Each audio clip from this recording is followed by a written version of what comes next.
মিনিটে ধরো এখান থেকে 4 মিটার উঠলো এবং পরে এখান থেকে আবার 2 মিটার নেমে গেল।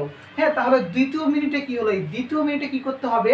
তো তোমাদের এই অঙ্কটার জন্য একটা সুন্দর করে সিরিয়াল করে দিয়েছি। হ্যাঁ, বলেছে যে মোট মিটারকে প্রথম মিনিটে, দেখো তো মোট যে একটা মিটার রয়েছে না, সেটা প্রথম মিনিটের মিটার থেকে বিয়োগ করবা।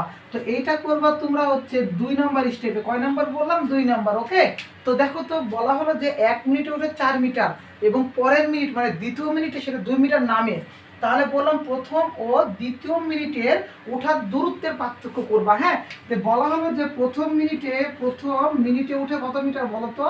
যে বলা হলো 4 মিটার, তাই না? প্রথম মিনিটে উঠে 4 মিটার এবং দ্বিতীয় মিনিটে ওঠে কত মিটার বলা হলো? যে দ্বিতীয় মিনিটে যে 4 মিটার ওঠে সেই 4 মিটার থেকে 2 মিটার আবার নেমে যায়, আবার 2 মিটার কি হয়? নেমে যায়। তাহলে প্রথম মিনিটে 4 মিটার ওঠে এবং দ্বিতীয় মিনিটে 2 মিটার নেমে যায়। মনে করো এই একটা বাস, এই বাসে প্রথম মিনিটে এতটুকু 4 মিটার উঠলো, যেহেতু এটা তৈলাক্ত বাস, এখান থেকে ওঠার পর আবার এতটুকু অংশ কি হলো? নেমে গেল, তাই না? তাহলে দ্বিতীয় মিনিটে বা 2তম মিনিটে তাহলে এদের দূরত্বের পার্থক্য কতটুকু হলো বলো তো? পার্থক্য হলো 2 মিটার। ওকে, তাহলে এখানে বলেছে যে প্রথম ও দ্বিতীয় মিনিটের ওঠার দূরত্বের পার্থক্য বের করতে হবে। আমাদের পার্থক্য বের হয়ে গেল। হ্যাঁ, তারপরে কি করবা?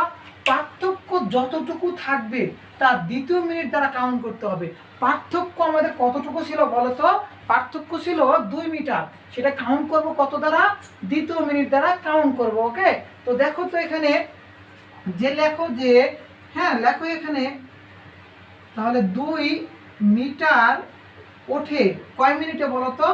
2 মিনিটে। ওকে, 2 মিনিটে।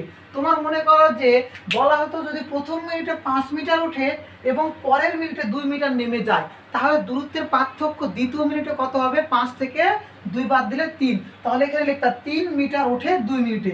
3 মিটার ওঠে 2 মিনিটে। বুঝতে পারছো? এইভাবে অঙ্কটা। এরপরে বলা হলো যে 2 নম্বর 3 নম্বর স্টেপ শেষ। এরপরে বলা হলো মোট মিটারকে প্রথম মিটার দ্বারা কাউন্ট করবা। দেখো মোট যে একটা মিটার ছিল, দেখো তো এখানে প্রশ্নে বলা হয়েছিল যে 16 মিটার বাঁশ মোট ছিল কত? মোট ছিল 16 মিটার। এই যে আমাদের 16 মিটার। হ্যাঁ, তো এখন এই তৈলাক্ত বাঁশে বলা হলো যে শেষ একটা মিনিটে উঠবে, কিন্তু বলা হবে না যে সেটা নেমে গিয়েছে। ওকে, শেষ সময়, সেজন্য আমরা 4 মিটার যে উঠেছিল, এইভাবে যে 4 মিটার করে উঠেছিল, তাই না? তাহলে শেষ সময় উঠে গিয়েছে, এটা কি আর নামে নি? ওইটা কি হয়নি? নামেনি। ওকে, ওখানে যে ওইটা কি হয়ে গেছে? থেমে গেছে, তাই না? তাহলে ওখান থেকে নামলো না। তাহলে বাদ দাও তো 4, তাহলে কত হলো? 16 থেকে 4 বাদ দিলে কত হয়? 12। এই যে আমাদের 12 মিটার, এই যে আমাদের 12 মিটার।